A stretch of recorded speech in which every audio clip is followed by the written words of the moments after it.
preparedness isn't just about your gear or storage food. It's about preparing for the long haul for emergency situations. Hang out with me and I'll show you what we're doing here at our homestead to get condition ready. All right, today we're going to show you what we have going on, a little bit of our preps. I know it's kind of a misnomer, hey, don't show people your preps or whatnot. Well, I'm already out here. You guys know I'm doing this. So I want to show you what my family and I are doing for the immediate future and for right now. If you pan over here, it's not the prettiest thing in the world, but this is our garden from this year. We had potatoes planted. Our feeder pigs got out, cleaned out 5 rows of potatoes. We had so much rain over the spring this year that it drowned pretty much everything. I don't remember how many tomato plants you planted. It's like 40 some? More. More? Okay, well, either way, we lost most of them. They were flooded out. They drowned. Now here we are, late season, early fall. We have tomatoes coming up. We haven't got a tomato hardly all summer. I think 1, maybe 2.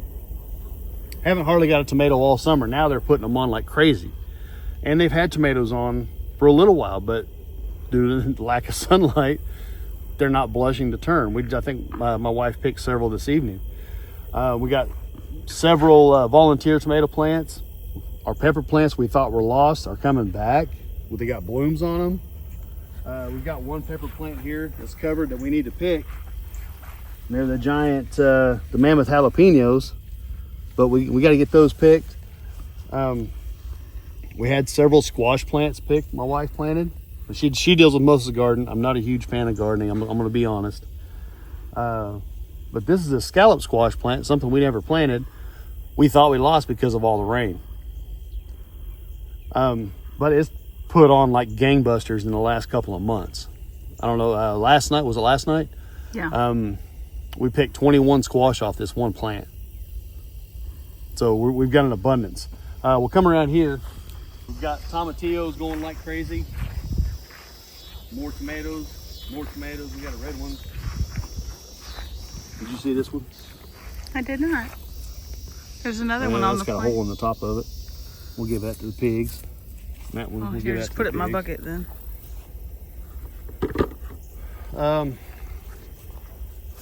Oh, there's a big cucumber. Yeah, a couple of big cucumbers.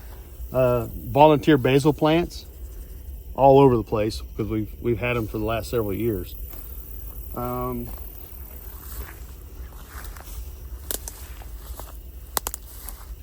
one's prickly. That looks almost like that. Is that a? Olive. Oh, that's a loofah. Is it a loofah? I bet the pigs will eat it. Yeah, I think that's a loofah. Oops. Yeah, so that's volunteer. You can eat them. Yeah. When they're young, you can eat them.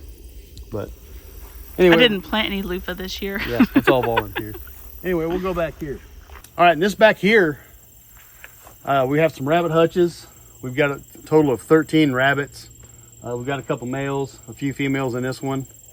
We have one female over here in this one.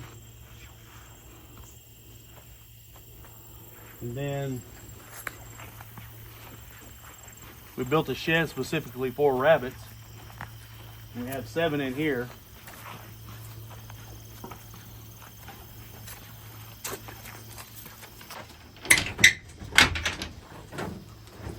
Here, Tom.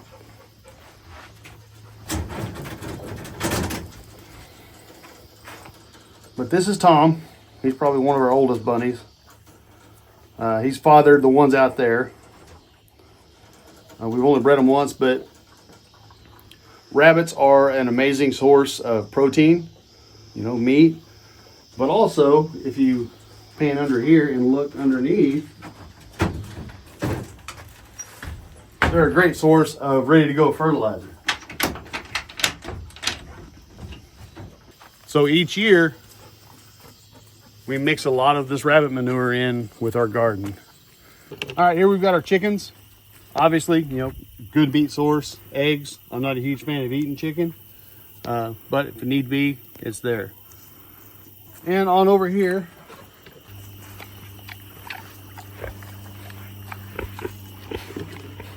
This is Peaches. She's our sow. She's given us 2 litters of pigs, and she acts more like a puppy dog. But her first litter, she gave us 10. Second litter, she gave us 12.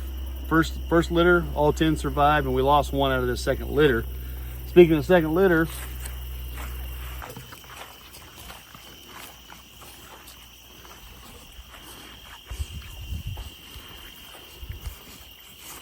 this is her newest litter. They were born Easter Sunday. We went to church, come home, and we had 12 pigs on the ground. She's been an amazing mother, Peaches has. But we have 9 left. Of course, we lost the 1, and we sold 2 more. We do the castrating, all that stuff here. It's just knowledge that you want to have. That way, when the time comes, you can do things on your own.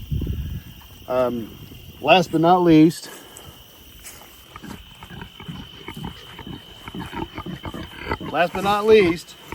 this is our boar, Bowser. And he's like a puppy dog, but he's just a really big puppy dog. He's about 500 pounds, give or take. And he gets excited around food. So you see him running at you with food, you got to get rid of it quick, because he's not scared to get close to you.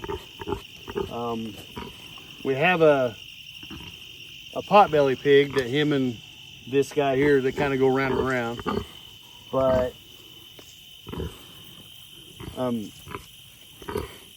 I find it important to do the homestead thing, just for the simple fact that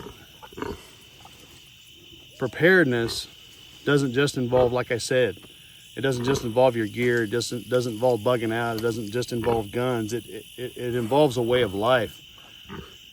And if you can homestead, if you can grow a garden or whatever, even in your windowsill, depending on where you live, if you live in the city or whatever, you can grow. They have small plants you can grow inside your home.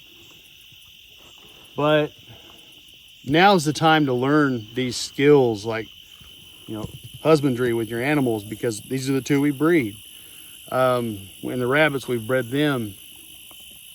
We kind of do a little bit of everything. We've hatched chickens, we've hatched quail. Used to have quail. We got rid of them because they froze to death. It was their fault, not ours. Yeah. I didn't show you our goats, but we also have 3 goats. One, she's I don't know, how old is she? A year old? She's not a year old yet. Which one? Pepper.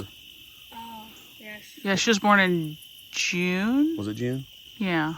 Yeah, so she's only a few months old, but there's an option there for milk, option there for using that milk for cheese or whatever, and that's something that we still need to learn. But when she was born, her mama really kept her away from us. Her mama's not real friendly, doesn't really respond to us except when we feed. So it's kind of hard to get her to come in and milk. So that's something that we have to work on. But preparedness is also about skills. It's about learning things that you really need to know in case everything collapses. Have those abilities on hand beforehand. That way you're not caught off guard. With that being said, guys, I hope you enjoyed this video. Hope you kind of see a different side of the preparedness world. I know it's short, simple, and sweet, but I felt this was important for you guys to see a different side of me as well, because I'm just in the front of the camera. We're building bags, shelters, things like that. We're running out of daylight, so I'll have to show you in another video of where my intent is to build the Condition Ready HQ. So with that being said, guys, thank you, and we'll see you in the next one.